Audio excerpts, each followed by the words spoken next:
আমরা অনেকখানি মাটির রাস্তা পেরিয়ে রয়্যালবেড়ি দুর্গের সামনে এসে হাজির হলাম। নেত্রকোনা জেলার কেন্দ্র উপজেলায় অবস্থিত একটি প্রাচীন দুর্গ। এটি রয়্যালবেড়ি দুর্গ বা কোটবাড়ি দুর্গ নামেও পরিচিত। দুর্গটি ৪৬ একর জমির উপর নির্মিত। ধারণা করা হয় এটি সুলতানি আমলের স্থাপত্য।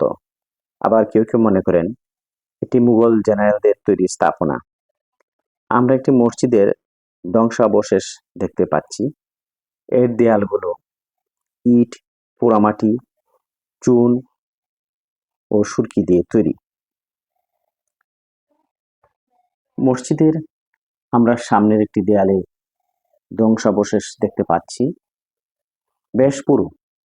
এটি সুলতানি আমলের স্থাপত্যের অন্যতম একটি বৈশিষ্ট্য। এই মসজিদটি ৮টি পিলারের উপর নির্মিত। সামনের 4টি পিলার শ্বেত পাথরের এবং পিছনের 4টি পিলার কালো পাথরের। আমরা শ্বেত পাথরের পিলারগুলো দেখতে পাচ্ছি, অনেক চমৎকার। অনুমান করা হয় এগুলো ৬০০ থেকে ৭০০ বৎসর পূর্বে নির্মাণ করা হয়েছিল। এখনো অনেকটা কাঠামো দাঁড়িয়ে আছে। এখন আমরা কালো পাথরের পিলারগুলো দেখতে পাচ্ছি, এগুলো আসলে প্রায় ধ্বংস পথে এবং ধ্বংসের দ্বার প্রান্তে। হয়তো এর অবশিষ্ট আর কিছুদিন পর দেখা যাবে না। এমন এক সময় আসবে হয়তো কালের বিবর্তনে এই স্থাপত্যগুলো হারিয়ে যাবে।